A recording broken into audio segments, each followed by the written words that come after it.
لما تحس ان انت خلاص هتستسلم، هي دي اللحظة اللي لازم تقاوم فيها لآخر نفس.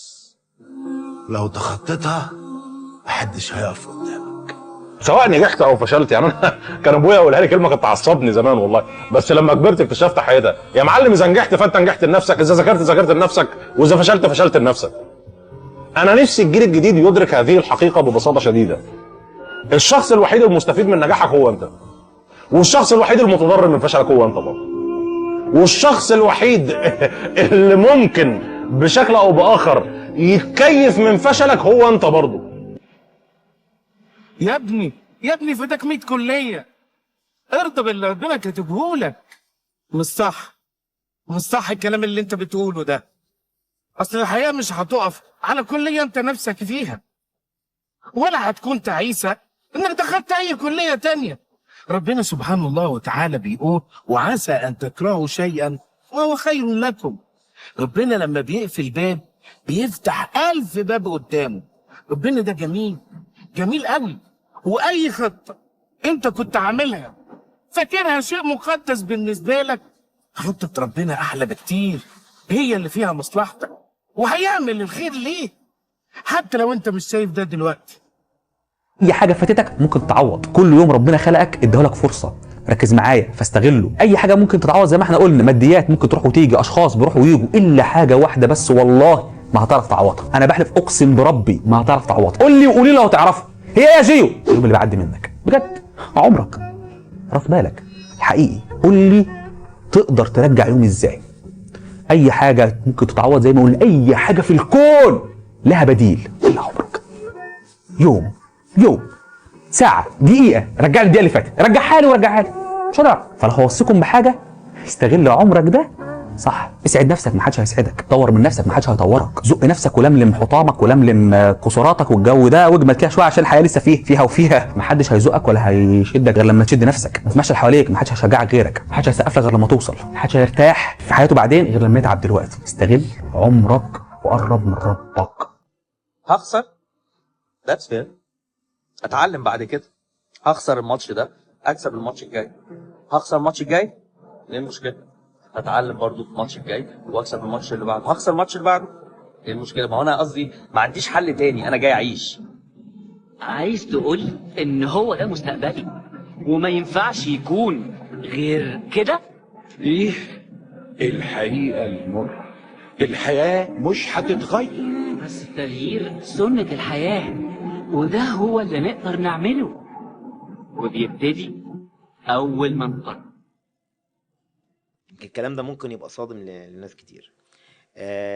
هنقول ان كليات القمه هي تكاد تكون معروفه عند كل الناس. يعني لو جينا سالنا اي حد يعني ايه كليه قمه، اقول لك مثلا طب، هندسه، اعلام الى اخره، صح كده؟ ادخن حد في، لو جينا نبص بقى من حيث الاجتماعيات ومن حيث الماديات، احنا عندنا النهارده المبرمج، بسم الله الرحمن الرحيم، بياخد تقريبا ممكن نوصل ل10 اضعاف، احنا بنتكلم في الحد الادنى، راتب الدكتور ده. ما عملناش حاجه خالص. احنا بنتكلم في متوسط الاسعار بتبدا السوقيه للعمل بتبدا بسم الله الرحمن الرحيم من $1500، بنفضل طالعين لحد 9 و10 ان شاء الله. فالارقام دي موجوده. فالحقيقه مع اي جايزه بناخدها، اولا بحس انها رساله من ربنا، انه زي ما يكون بيطبطب عليا كده، يعني بيقول لي تشجع، انا في ظهرك. يا صاحبي انا مش هنصحك بحاجه، انا هقول لك حقيقه مره. طريق النجاح موحش، وصديقك الاهم فيه هو الوحده، شئت ام ابيت. هيرجع يتزحم بعد ما تنجح. هتلاقي كل الاصحاب رجعوا، كل الناس الجميله جت، وكله بيحبك، وكله. عشان كده يعني ابويا ربنا يبارك في عمره كان بيقول جمله عظيمه قوي، يقول لك انت قبل ما توصل انت مهزوم، ولما بتوصل انت بتنتصر. وخليك فاكر دايما يا صلاح ان الهزيمه يتيمه والنصر له 1000 اب. لما تمر بشويه ضغط او شويه ستريس او شويه لود او حمل، بيخلي ده يفرق في شخصيتها، يفرق في قلبها، يفرق في روحها، يفرق في نظرتها للدنيا، يفرق في تعاملها مع الناس، يفرق في اجتهادها وتعبها، يفرق في هدوءها، يفرق كمان في احلامها وطموحها، يفرق في حاجات كتير جدا. ملخص الكلام لما يمر عليك شويه مرمطه او تعب، وكلنا لازم يمر عليها شويه مرمطه، افتكر ان ده ممكن يكون جواك ماس. ملخص الكلام، سمي الله صلى على رسول الله، اللي انا عايز اقوله بقى وركز فيه الله يبارك لك، ان السنه دي ثانويه عامه عموما في حياتك هتغير حاجات كتير فيك، هتغير حاجات كتير في شخصيتك، هتغير نظرتك للحياه والدنيا كتير. السنه دي هتعرف فيها حاجه مهمه، ان في فرص كتير بتتكرر، هتعرف ان الفرص بتخلص بس في فرص ما بتتعوضش. خد الحكمه دي مني كده، من بابا ماجد بقى، مش جو ماجد اخوك اهو، لثانويه عامه وبعد ثانويه عامه في حياتك كلها، ان الفرص ما بتخلص بس في فرص ما بتتعوضش. بمعنى الكلمتين دول عايزهم قدام عينيك دايما وتتصرف على اساسهم. في فرص كتير مش هتخلص في حياتك، يعني انت مثلا ما تقعدش تندم على اللي فات واللي راح وحلم اتكسر وحلم اتدمر ومش عارف فضت علينا الدار وتقعد تعيش في ايام دراما.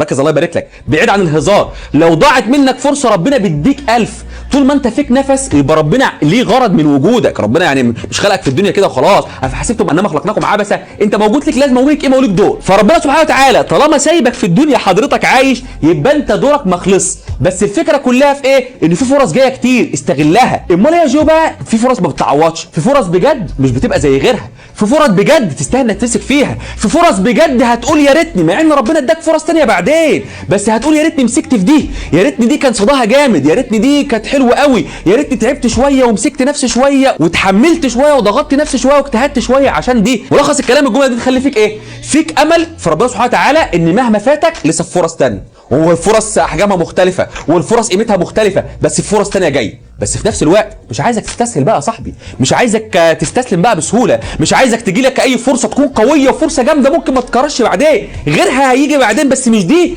فعشان تقول ايه بقى ما هتتكرر تاني، ما غيرها جاي، تقوم تستسلم وتضعف وتسيب دي جايه لك، ممكن تكون ربنا بعتها لك، ممكن تكون رزقك ونصيبك، بس لو ضعفت شويه واستسلمت شويه ممكن اصلا تضيع منك. فملخص الكلام ما تنساش الجمله دي. رقم 2 والاهم، اوعى تقارن نفسك بحد، وقلت الكلام ده كتير وانت ماشي في طريقك، قارن نفسك بنفسك بس، قارن بنفسك امبارح، انا النهارده احسن من امبارح ولا اضعف؟ انا النهارده اتغيرت ولا لسه زي ما انا بطه بلدي؟ انا اتعلمت من الصحاب اللي خذلوني، واتعلمت من الناس اللي بتعبوني، واتعلمت من الناس اللي بيكسروا مقاديفي، اتعلمت من الصحاب اللي كانوا بيبتسموا وجامدين وحضن واحضان وبوس ولفلفه، وهم من جواهم بعض المواقف بينت لي ان هم كارهين لي الخير، بينت لي ان هم في حقد وحسد عليا وعلى اللي انا بعمله او على اجتهادي، ان هم مش عايزين اكون كويس ولا عايزين اكون زيهم. وعلمتني برضو ان في ناس نظيفه، بس الناس النظيفه دي يقابلها في اوقات معينه.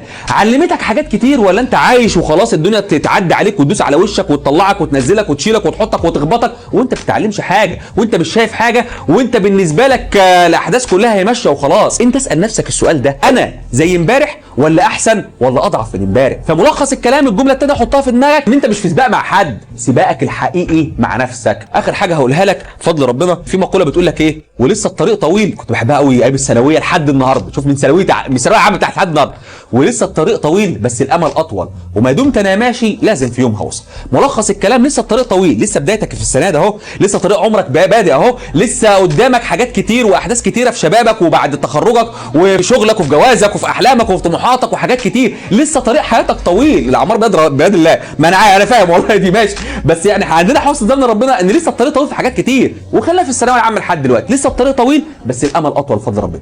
وما دمت انا ماشي، ما دمت بتتحرك، ما دمت بتسعى، ما دمت بتعمل اللي عليك، ما دمت بتجتهد، ما دمت بتزق نفسك، ما دمت احسن من امبارح، يبقى لازم في يوم توصل. لسه الطريق طويل بس الامل اطول، وما دمت انا ماشي لازم في يوم هوصل. النبي عليه الصلاه والسلام قال لك ايه؟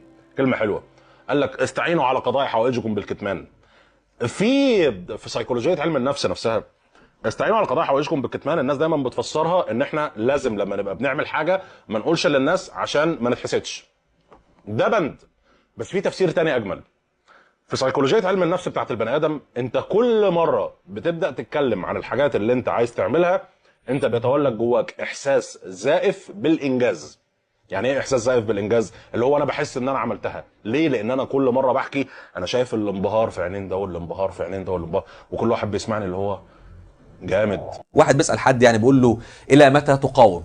قال له حتى اصل. ما تنساش الجمله دي، الى متى تقاوم؟ قال له حتى اصل، هفضل اقاوم، هفضل عافر لحد ما اوصل.